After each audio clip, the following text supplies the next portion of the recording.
Bardzo dziękuję Państwu za przyjście tutaj. Bardzo dziękuję Pani doktor Pomierskiej za zaproszenie mnie na ten wykład, żeby go poprowadzić.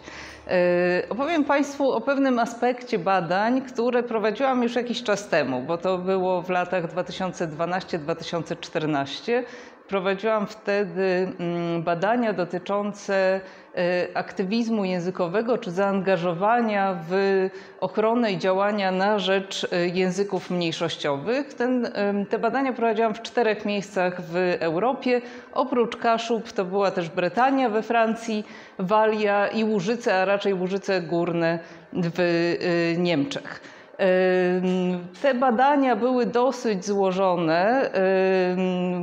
Ich przede wszystkim polegały na obserwacji uczestniczącej i też były zakorzenione w tym, że w tych miejscach Europy miałam już też swoje wcześniejsze znajomości i kontakty z działaczami języków mniejszościowych, którzy też mnie kontaktowali właśnie z młodymi osobami zainteresowanymi czy w jakiś sposób zaangażowanymi w działania na rzecz języków mniejszościowych.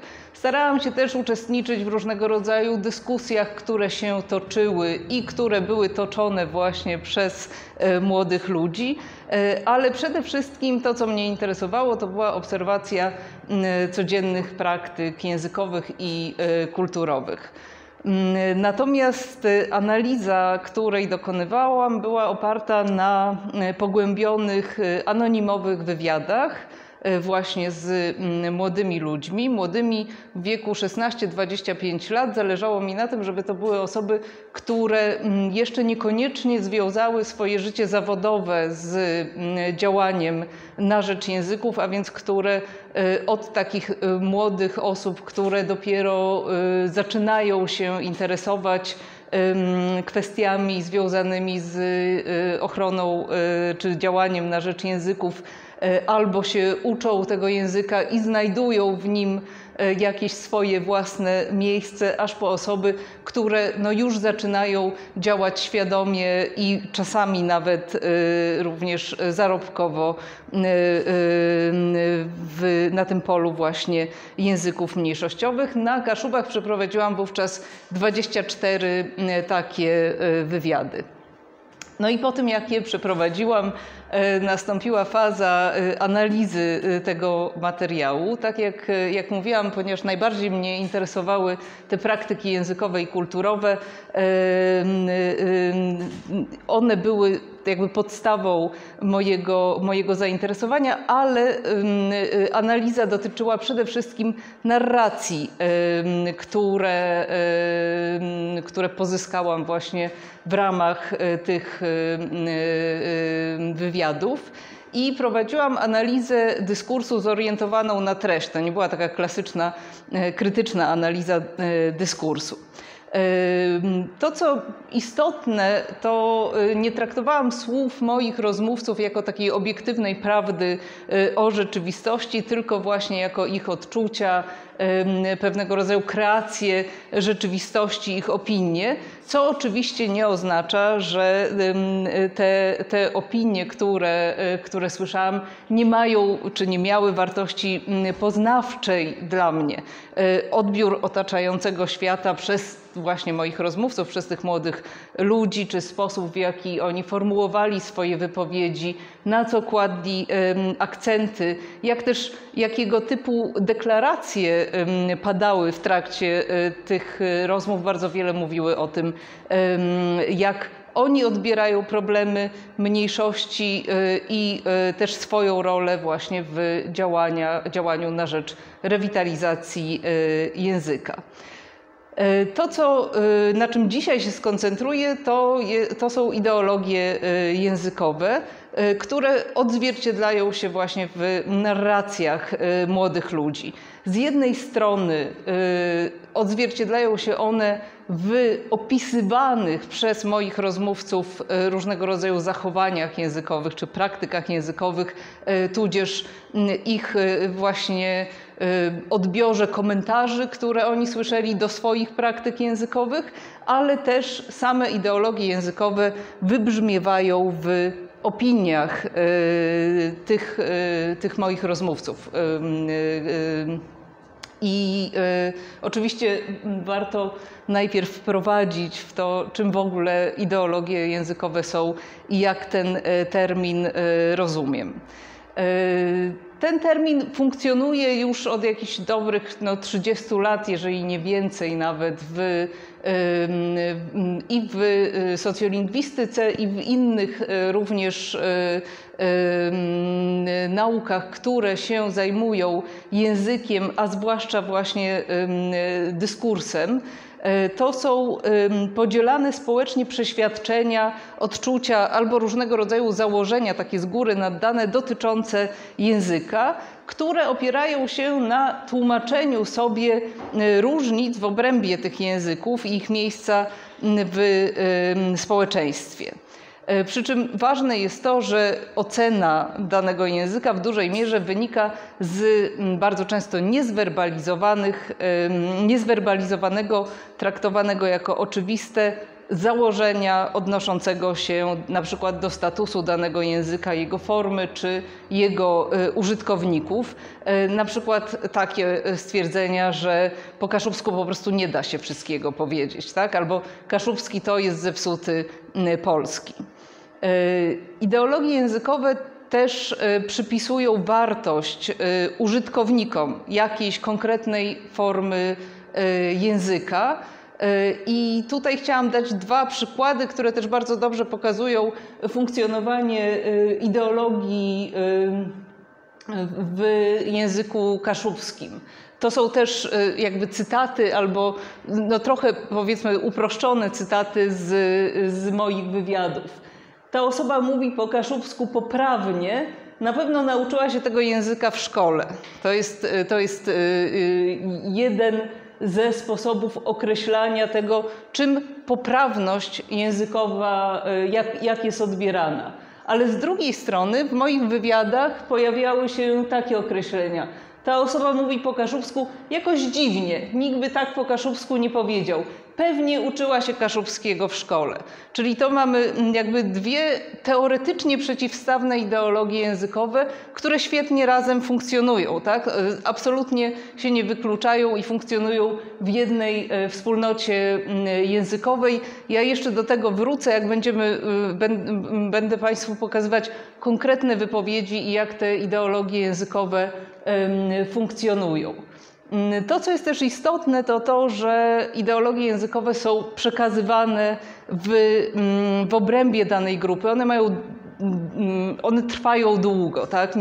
Nie zaczynają się i nie kończą się w krótkim odcinku czasu, dlatego też bardzo trudno je zmienić i na nie wpływać. Natomiast one same bardzo silnie wpływają nie tylko na dyskurs, ale przede wszystkim na zachowania, na praktyki językowe, a także na przekazywanie języka następnym pokoleniom. Na przykład, tak, tutaj taki najprostszy z możliwych przykładów to jest właśnie powielanie takiej opinii, czy takiego, bo to jest więcej niż opinia, takiego wyobrażenia zakodowanego gdzieś w podświadomości, że kaszubski to jest język osób niewykształconych, to jest język wsi. W tym języku nie mówi się w mieście, tak? A więc można powiedzieć, że ideologie językowe reprodukują i reprezentują wyobrażenia nadawane słabszej grupie przez grupę silniejszą, przy czym są one, i to jest właśnie taka podstawowa cecha ideologii językowych, są one tak głęboko zinternalizowane czy znaturalizowane przez użytkowników języka, że nie ma tej refleksji, skąd one się wzięły, tak? Co za nimi idzie, jakiego rodzaju uwarunkowania społeczne, jakiego rodzaju historia za nimi idzie. Uważa się, że to jest naturalne, że tak po prostu jest, jak w tych powielanych opiniach. I teraz chciałabym Państwu już przejść do konkretnych przykładów, pokazać kilka takich charakterystycznych ideologii językowych, które tutaj się właśnie pokazały, czy które usłyszałam w narracjach moich rozmówców. 24-letnia dziewczyna powiedziała: jak jechałyśmy do dużego miasta, do sklepu, do Kartus czy do Gdańska i mówiłyśmy między sobą po kaszubsku, to moja mama mówiła, gdy się zbliżaliśmy: no dzieciaki, teraz nie mówimy po kaszubsku, mówimy po polsku, bo to nie wypada w mieście po kaszubsku mówić. To się zdarza nawet do dziś mojej mamie, że próbuje przechodzić na język polski, jak jest tutaj w wielkim mieście. Tak to działa. Czyli z jednej strony mamy oczywiście tą asocjację, tak, tego, że język kaszubski to jest język, który jest dobry na wsi, ale nie do miasta, tak? Czy to jest język, którym nie powinno się mówić w mieście, ale konsekwencje tego takiego stwierdzenia są oczywiście dużo wykraczające poza opinię. Konsekwencje są takie, że jest przełączany kod językowy w momencie, kiedy się zmienia, kiedy się wychodzi z tej swojej, czy wyjeżdża z tej swojej miejscowości, gdzie no, jeszcze wypada mówić po kaszubsku, do miejsca, które jest uważane za niekaszubskojęzyczne. Drugi cytat to jest wypowiedź 22-letniej dziewczyny, która z kolei opowiadała o swoim dzieciństwie. W szkole w Kościerzynie, gdzie ja chodziłam na początku, tam używanie zwrotów kaszubskich uchodziło za coś karygodnego. To był wstyd używać zwrotów kaszubskich typu jo. Takich określeń, jak u mnie się używało na porządku dziennym. Ja w ogóle nie mogłam zrozumieć, jak oni mogą tego nie znać, jak mogą mnie za to karać, że ja tak mówię.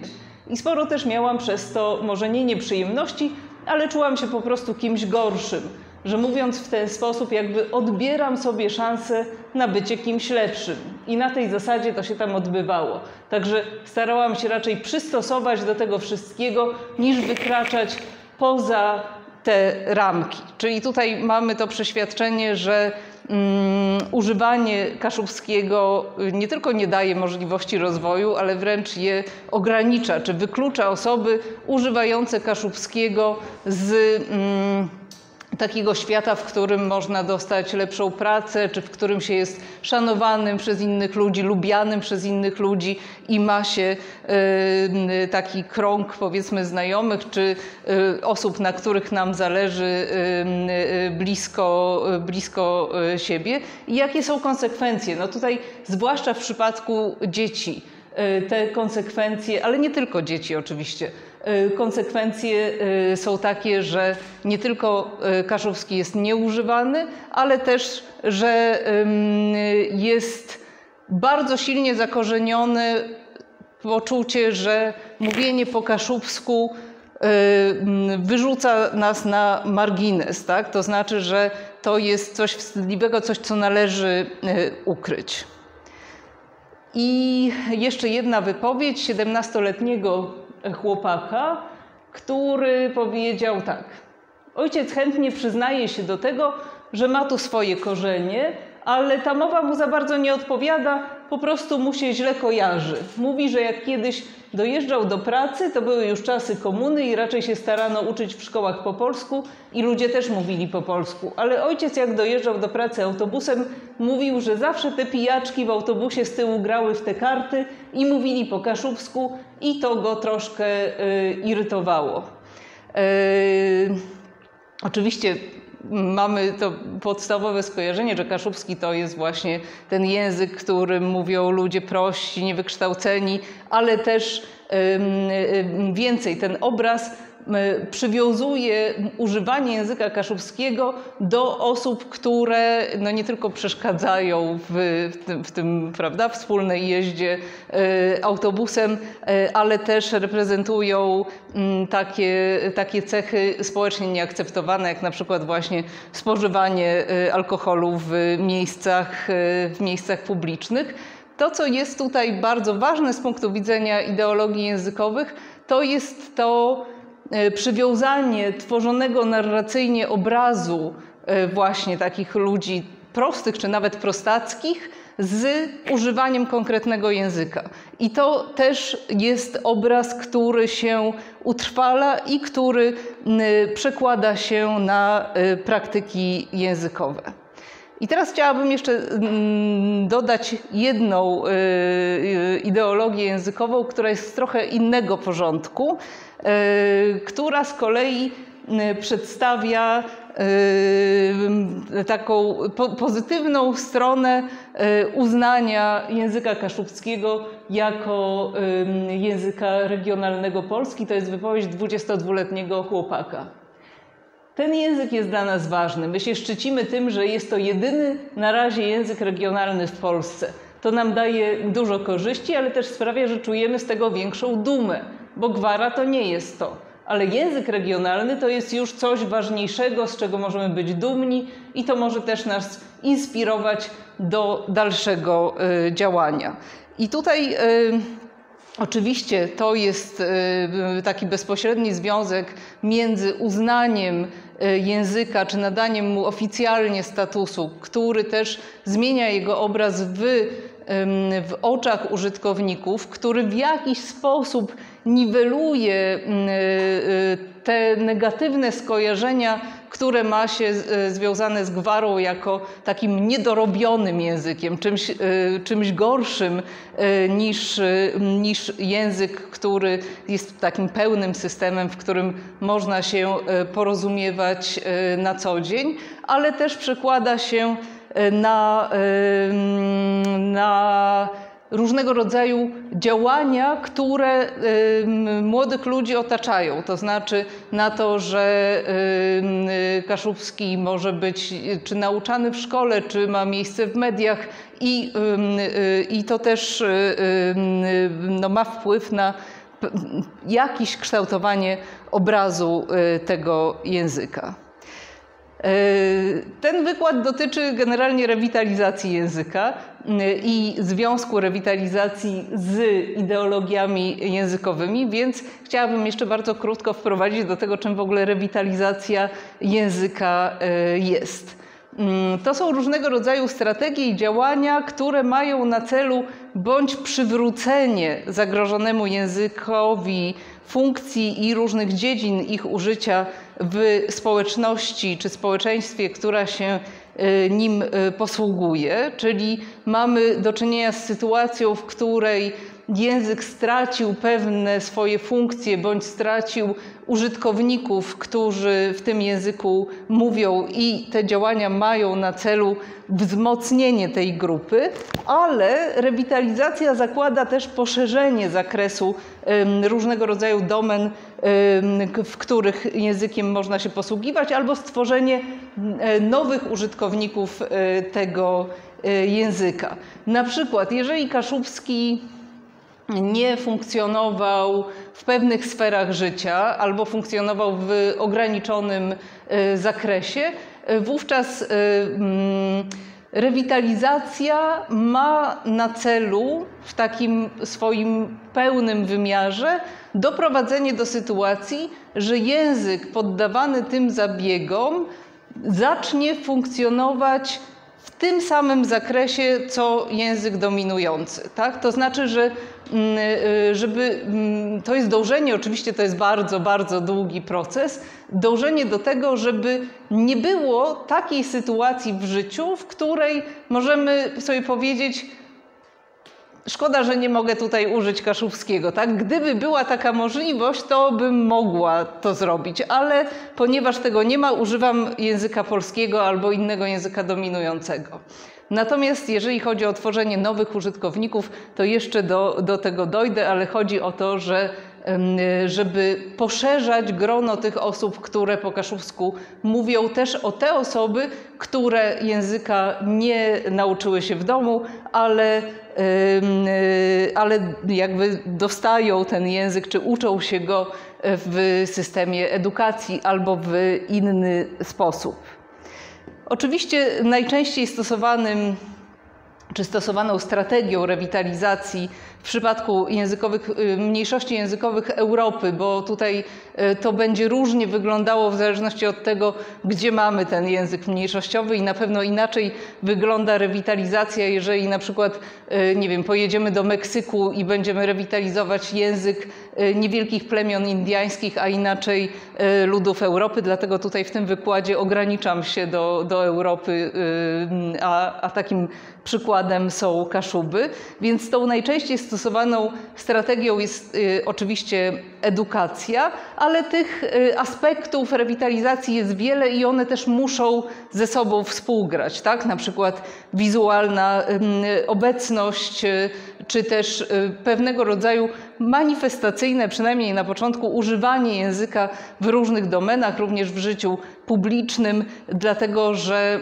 jeżeli język nie funkcjonował w życiu publicznym w ogóle nigdy, są z nim związane bardzo silnie ideologie językowe, że ten język do urzędu się po prostu nie nadaje. Wówczas rewitalizacja polega na tym, żeby zmienić to przeświadczenie nieadekwatności używania języka w tym zakresie. Oczywiście niesłychanie ważną rolę dzisiaj odgrywają nowe media, przede wszystkim media społecznościowe, ale to jest w ogóle temat na inny wykład, który na pewno też warto kiedyś zaproponować.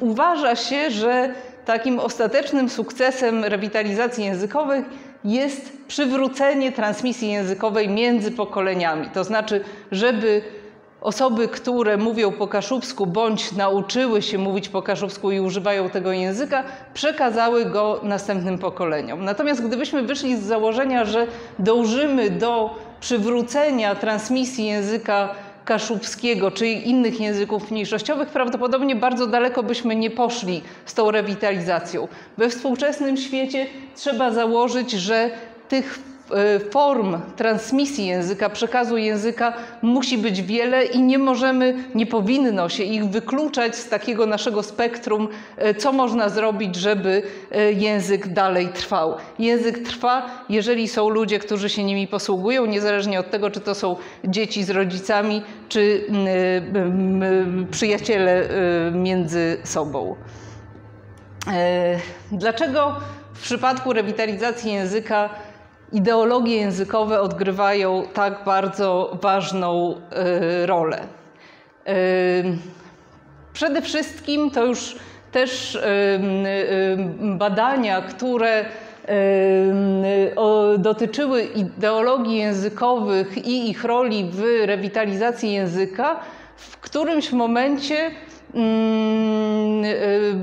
zaczęły odgrywać dosyć ważną rolę, taką praktyczną, ponieważ badacze zdali sobie sprawę z tego, że bardzo często działania, które służą rewitalizacji języka, jednak mimo przemyślenia, mimo strategii, bardzo często wsparcia instytucjonalnego, jednak kończą się niepowodzeniem. I przy analizie różnych przypadków zostało wykazane, czy w ogóle poddane refleksji, że bardzo często to niepowodzenie jest związane z brakiem takiego wstępnego ustalenia, jakiego typu ideologie językowe panują w danej grupie i nie zostały podjęte żadnego rodzaju działania czy wsparcie tej grupy, żeby te ideologie językowe na przykład zmienić. A w związku z tym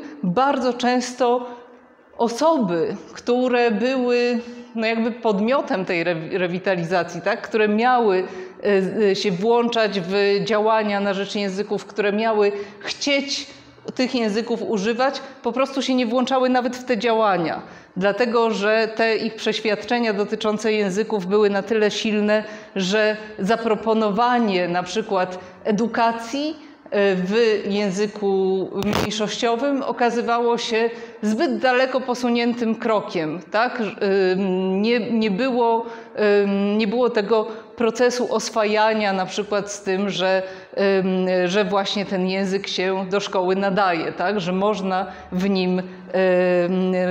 w nim mówić. A więc rewitalizacja może się nie powieść właśnie dlatego, że sama wspólnota językowa się odwraca od tych zaproponowanych strategii. A więc zawsze rewitalizacja językowa to jest działanie z ludźmi, to nie jest działanie na języku, to nie jest działanie ze słownikiem, tylko to jest przekonywanie czy animowanie konkretnych, żywych osób do tego, żeby jakimś językiem się posługiwały.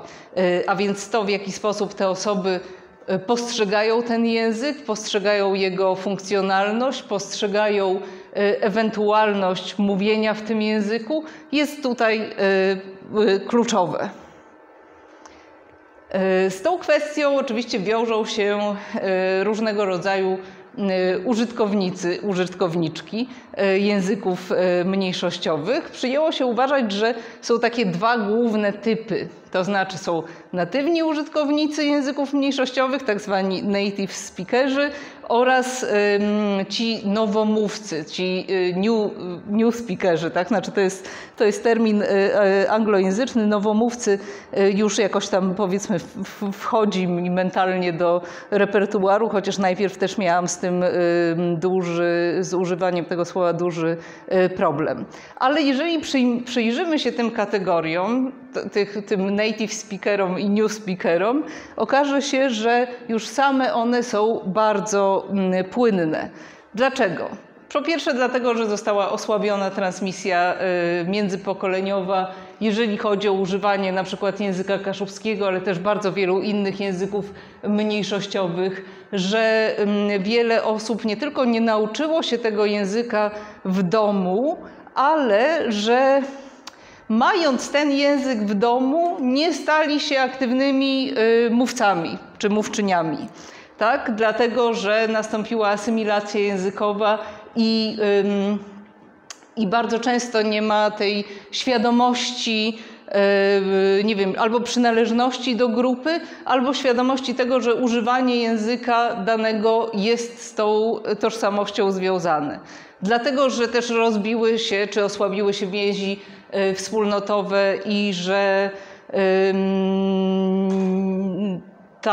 taki trzon wspólnoty, który był oparty właśnie na silnych kontaktach, spotkaniach i rozmawianiu, mówieniu, używaniu języka, przestał istnieć albo się przesunął, albo tych jąder wspólnoty językowej jest bardzo dużo, tak? Bardzo wiele różnych, które niekoniecznie mają bezpośredni związek z językiem mniejszościowym.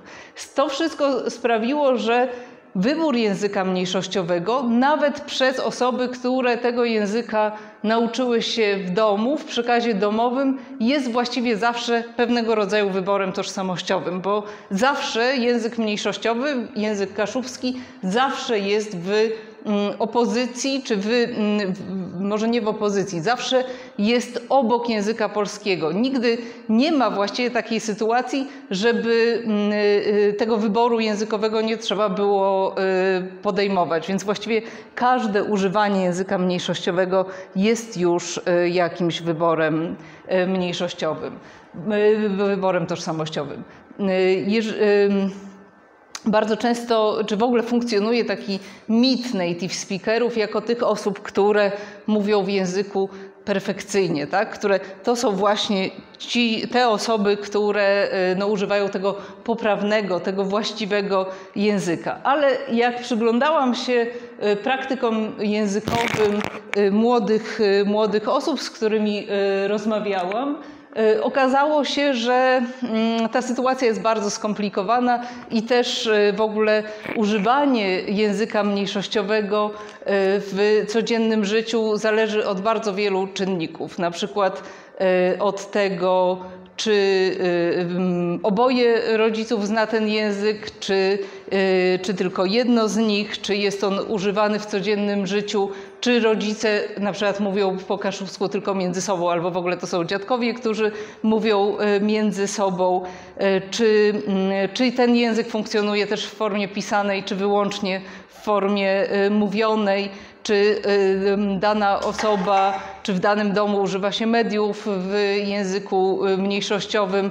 No i wreszcie, czy oprócz używania właśnie języka w domu mówi się, czy dziecko uczy się też języka w szkole.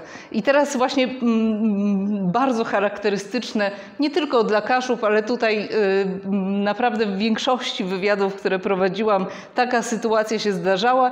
W przypadku rodzeństwa, które dzieliła jakaś różnica wieku, okazywało się, że że to starsze rodzeństwo po kaszubsku jeszcze mówi, natomiast młodsze już nie, albo że jest też podział na to, czy na dziewczynki i chłopców, tak? Że chłopcy mówią po kaszubsku, dziewczynki nie mówią po kaszubsku. Tutaj jest kawałeczek wywiadu z 18-letnią dziewczyną, która opowiada o tym, że jej rodzeństwo to nie tyle, że niechętnie, ale oni mówią, my nie umiemy dobrze mówić po kaszubsku, więc my nie będziemy mówili. Ale też siostry mówią, że nie będą mówiły, bo nie potrafią, a jak ktoś mówi po kaszubsku, to mówią, żeby iść do mnie, bo ja świetnie mówię i wszystko powiem. Czyli to nie jest wyłącznie, to jest ten sam dom. Tutaj nawet ta różnica wiekowa nie była bardzo duża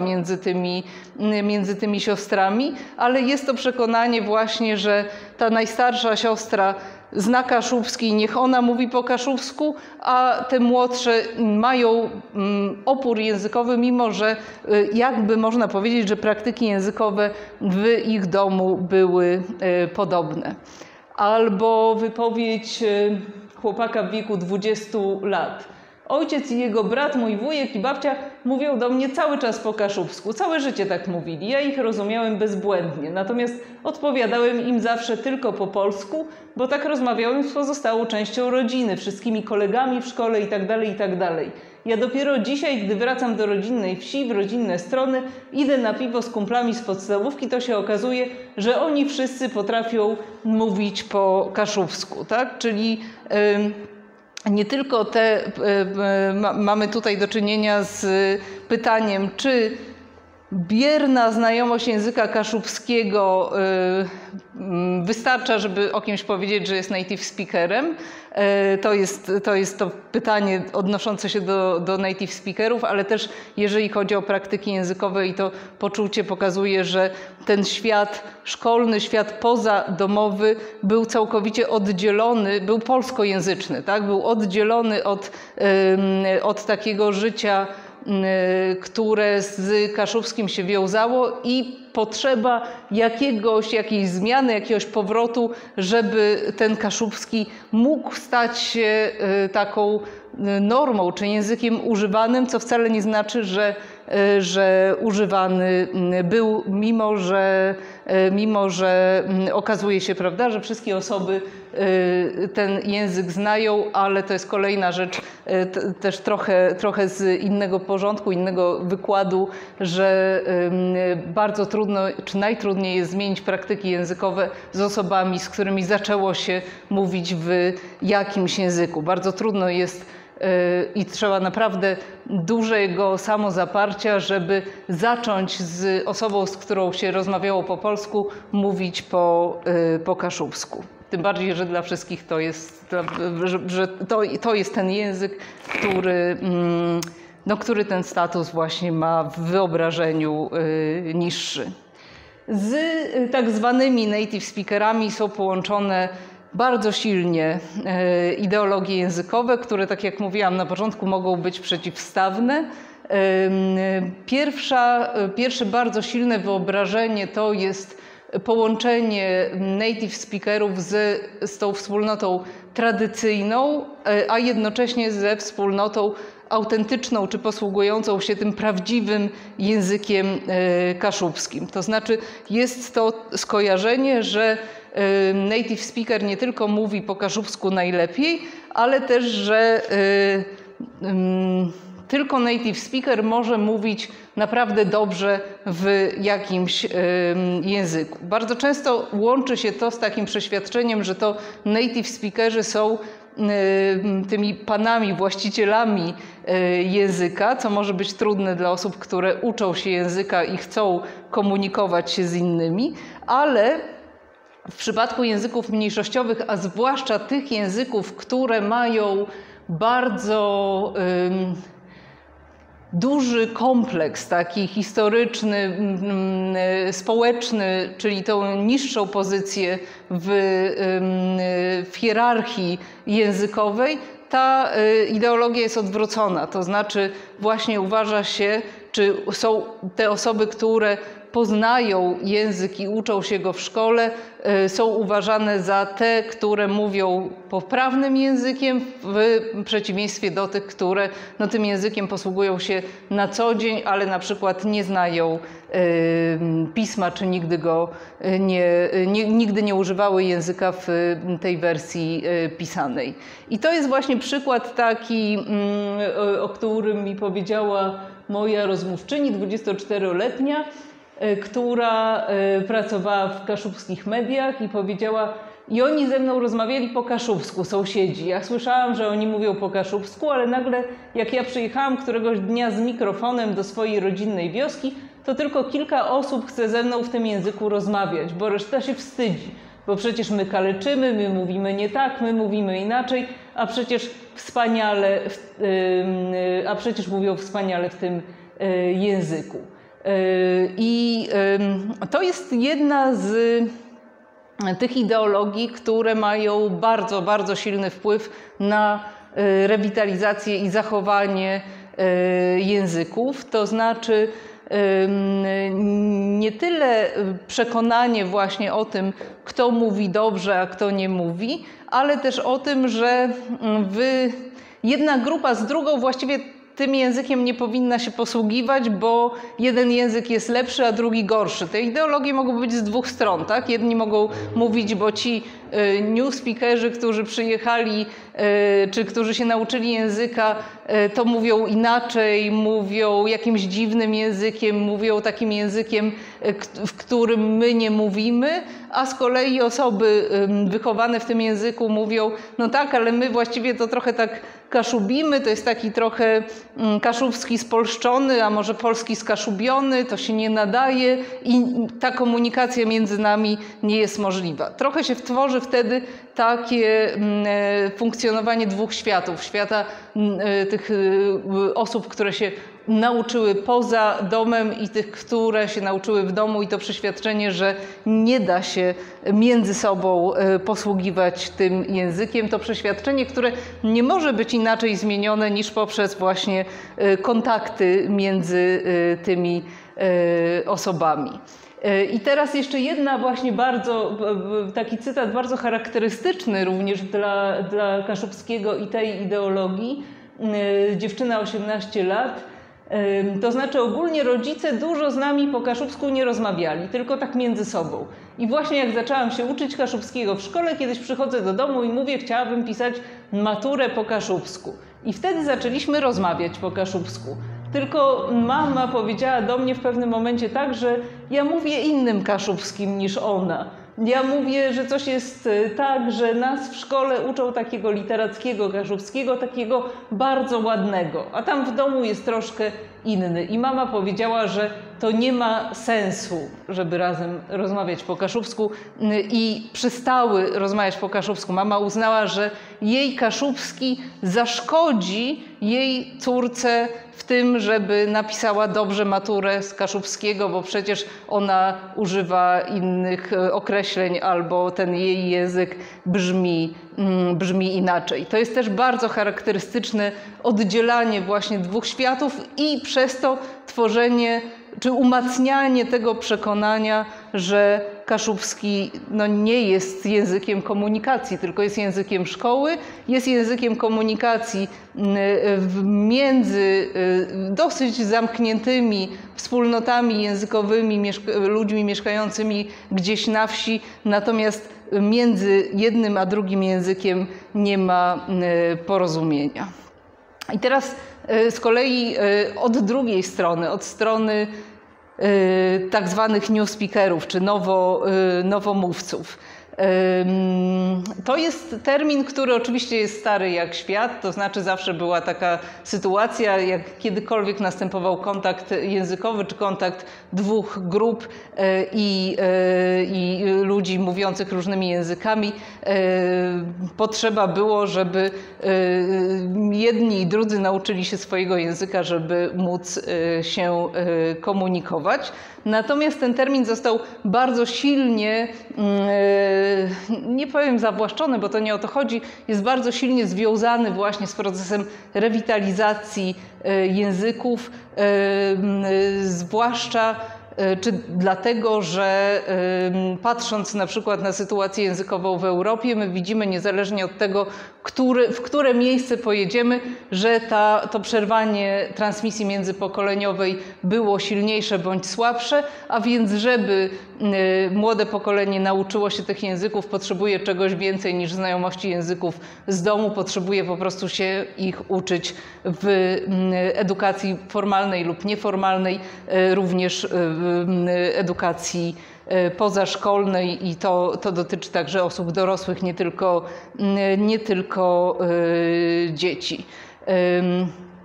Też z właśnie tym bardzo silnym nastawieniem na nowomówców jest związany dosyć istotny nurt rewitalizacji, który jest nastawiony nie tyle właśnie na tę transmisję domową języka, ale na tworzenie różnego rodzaju przestrzeni, czy jakiś, to się w literaturze zazwyczaj o tym mówi, takich wspólnot praktyki, czyli grupy osób, które łączy jakieś wspólne zainteresowanie, pasja, wokół którego oni się rozwijają, które jest związane z używaniem tego języka, na przykład grupy teatralne.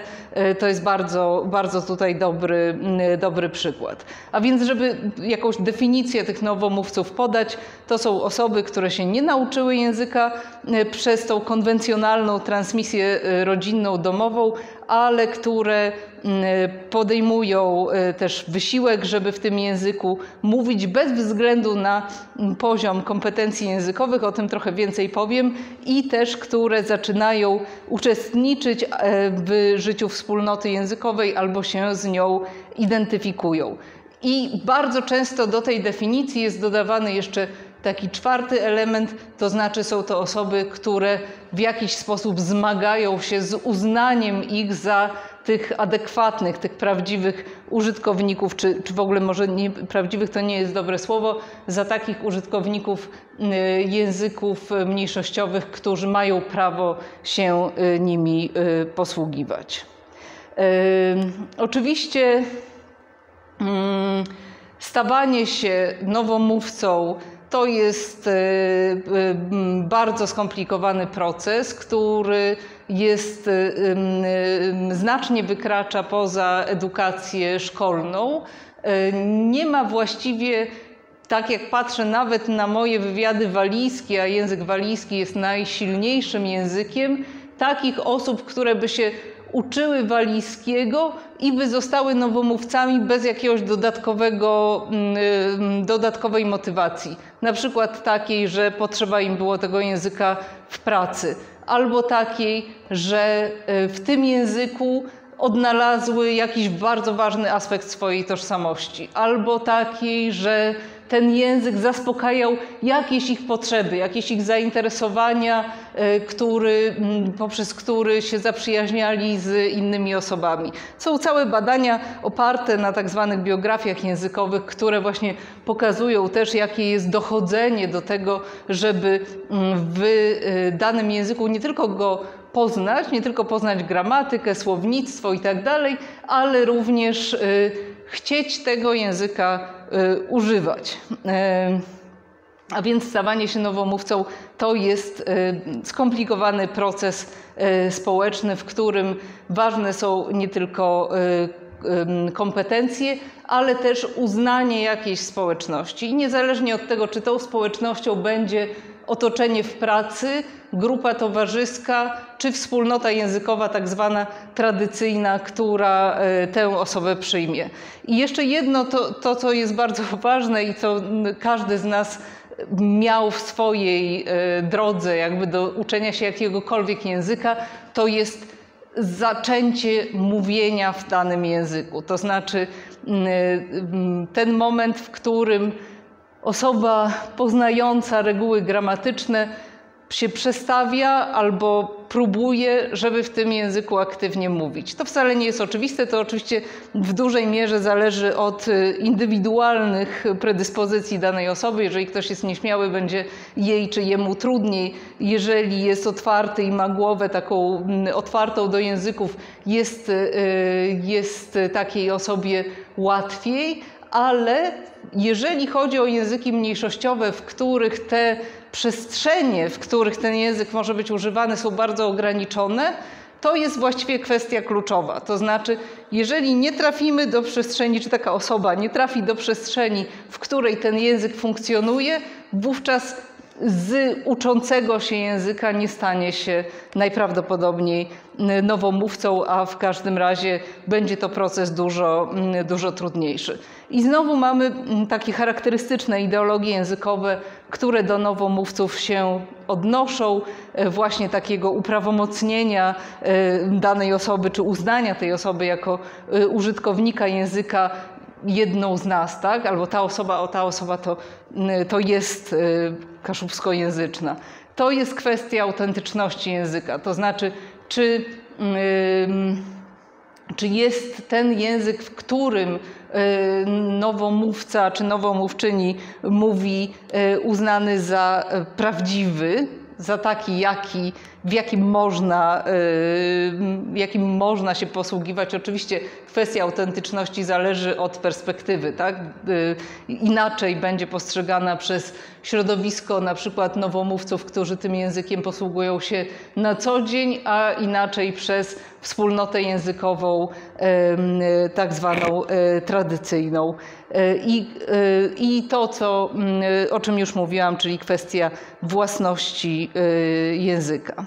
I teraz jeszcze kilka cytatów. Pierwszy właśnie dotyczący nabywania kompetencji językowych i tej potrzeby, czy tego, właściwie ja bym powiedziała, warunku koniecznego, chyba że ktoś jest naprawdę takim wrodzonym lingwistą czy lingwistką i potrafi zacząć mówić w języku tylko z czytania książek. 22-letni chłopak powiedział: ja trafiłem na bardzo fajnych ludzi, tych moich znajomych, bo każdy przyznaje, że najlepszą metodą, żeby się nauczyć, jest chęć mówienia po kaszubsku, nie wstydzenie się tego, osłuchanie się z tym językiem przez jakieś słuchanie muzyki, słuchanie ludzi, którzy siedzą w barze i rozmawiają. I w ten sposób ja też do tego doszedłem. Powiedziałem też na początku wprost moim znajomym, że słuchajcie, jak się pomylę, to mnie poprawcie, bo inaczej bym bez sensu brnął w jakiś błąd. Teraz też się uczę pisania, znam język komunikatywny w mowie, ale pisania wciąż staram się uczyć, bo wciąż popełniam błędy, tak? Czyli tutaj akurat to była osoba, która odnalazła to środowisko osób, które chciały z nim po kaszubsku rozmawiać i na dodatek, które chciały jakby wspierać ten proces edukacyjny, co wcale nie jest oczywiste. Bardzo często to jest mnóstwo takich przykładów. Miałam nie tylko na Kaszubach, ale też w innym miejscu, gdzie właśnie osoba ucząca się, otwarta na mówienie, zaczynała mówić w języku mniejszościowym i bardzo szybko była gaszona, bo z tobą to się strasznie trudno rozmawia. To mówmy tym językiem polskim, francuskim czy coś tam, bo wtedy możemy rozmawiać, tak? Więc to jest słuchanie kogoś, z kim się ma wspólny język, w którym obie te osoby mówią świetnie, i spowalnianie tego procesu przez błędy, przez niemożność znalezienia słowa jest trudne dla obu stron, więc wymaga też bardzo silnego wsparcia. No i przede wszystkim to jest właśnie to, co tutaj było, znalezienie tego środowiska które zaakceptuje używanie języka na bardzo różnych poziomach znajomości. Ja to tutaj też uwzględniłam, dlatego że bardzo często też mi się zdarzało słyszeć coś takiego, że nowomówcy czy osoby, które tymi nowomówcami nie zostały, właśnie mówiły, że bardzo często słyszały, że jak nie umiesz mówić po kaszubsku dobrze, to lepiej nie mów wcale, tak? Jak masz mówić z błędami, lepiej nie mów wcale. To jest bardzo, bardzo silna bariera językowa, która na lata, jeżeli nie na całe życie, zostaje w danej osobie. I wreszcie coś, co odnosi się do edukacji, to znaczy kaszubski jako język obcy. 22-letnia dziewczyna, ona wtedy uczyła w szkole, powiedziała: teraz to nie łudźmy się, rzeczywistość wygląda tak, że te dzieci w domu już nie rozmawiają z rodzicami po kaszubsku, ale tam, gdzie ja uczę, tam rozumieją te dzieciaki wszystko po kaszubsku, ponieważ ich rodzice i dziadkowie mówią między sobą, czasami też do nich mówią po kaszubsku, ale one już odpowiadają tym rodzicom, nie odpowiadają tym rodzicom po kaszubsku. I kiedy ja do nich mówię po kaszubsku, to one to rozumieją, ale nie chcą odpowiadać po kaszubsku. I też po tym, jak ja już widzę coraz większą barierę językową, taką samą, jaką się ma przy języku obcym. Oni, żeby coś powiedzieć po kaszubsku, to muszą naprawdę się przełamać. Muszą mieć słownik przy sobie, muszą mieć książkę, żeby na pewno to dobrze napisać, bo się boją właśnie. I to jest jakby oczywiście bardzo ważna kwestia tej bariery językowej, ale druga kwestia to jest coś, co też bywa zaniedbane, to znaczy refleksja nad tym, czemu edukacja szkolna ma służyć i do czego ma prowadzić. Czy ona ma prowadzić do tego, że dziecko pozna jakieś elementy języka, że będzie umiało coś zapisać, że będzie znało ten język w sposób, no powiedzmy, bierny albo symboliczny, czy też ma prowadzić do mówienia w tym języku, czyli do komunikacji. I oczywiście od tego, jaki jest cel edukacji, zależą też metody, które są czy mogą być stosowane.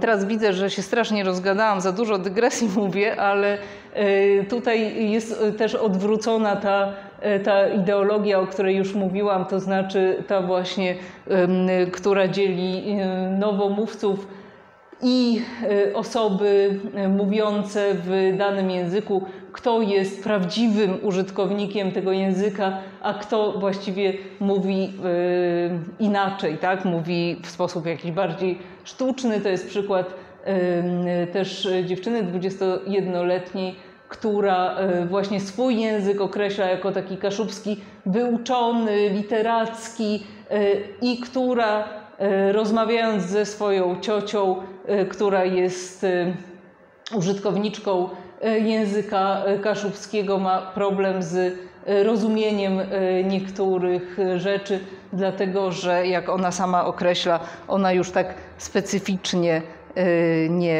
nie mówi. I wreszcie takie przeświadczenie, które to jest zresztą bardzo charakterystyczne, to jest maturzysta, ówczesny 18-letni chłopak, który wyraził takie przekonanie. Uważam, że osoba, która nauczyła się języka kaszubskiego w szkole, nigdy, choćby się starała, nie dojdzie do takiej perfekcji jak osoba, która mówiła w języku kaszubskim od urodzenia. Język kaszubski teraz jest niespotykany raczej wśród młodego pokolenia. Niewielu młodych mówi czysto językiem kaszubskim. Raczej są to osoby, które albo mówią czystą polszczyzną, albo mówią polszczyzną wymieszaną z kaszubskim. Oczywiście z jednej strony to jest właśnie ta hierarchia między natywnymi użytkownikami języka, a tymi, którzy się tego języka uczą, ale tego typu przekonania, które są powielane i bardzo często powtarzane osobom, które uczą się kaszubskiego, że one, choćby nie wiadomo co zrobiły, to i tak nie będą w tym języku tak naprawdę dobrze mówić, tak jak się powinno mówić, tak jak jest prawdziwy kaszubski, to też może zaważyć na ich chęci używania tego języka. I teraz już podsumowanie. Starałam się podać takie przykłady, które dotyczą i ideologii językowych, ale też różnego rodzaju barier językowych właśnie wynikających i z pozycji różnych typów użytkowników, ale też ich oceny tych użytkowników przez inne osoby. I wydaje się, że w procesie rewitalizacji właśnie identyfikacja tego typu ideologii językowych jest naprawdę istotna, dlatego że właśnie bez wzięcia pod uwagę, z jakimi problemami się spotykają osoby uczące się kaszubskiego, które starają się mówić albo starają się i mówić i pisać po kaszubsku, ale też te osoby, które po kaszubsku mówią na co dzień, tak? Ale tylko w gronie najbliższych i nie wyobrażają sobie, że mogłyby używać tego języka w innych sytuacjach.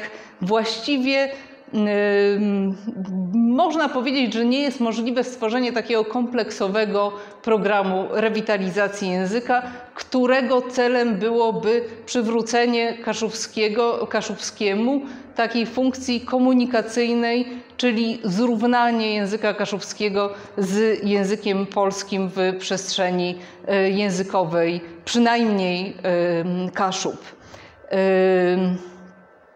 I taka rewitalizacja, taki program rewitalizacji oparty właśnie na takim wstępnym dookreśleniu ideologicznym też, czyli nie tylko z jaką sytuacją i z jakim nastawieniem ludzi mamy do czynienia, ale też jaki jest cel tych działań, które są podejmowane. Taki program może pozwolić na stworzenie takiej wspólnoty mówców, tak, i mówczyń, w której może być miejsce i dla tych osób, które mówią po kaszubsku w swoich lokalnych wspólnotach, i dla tych, którzy zmagają się z tym, żeby po kaszubsku zacząć mówić, pisać, tworzyć. I to jest takie, co chciałam przekazać tutaj w tej prezentacji, to jest właśnie zwrócenie uwagi na to, jak silnie przeświadczenia o języku, które mają osoby, teoretycznie podmioty działań rewitalizacyjnych, mogą wpływać na powodzenie bądź niepowodzenie tych działań. Bardzo dziękuję.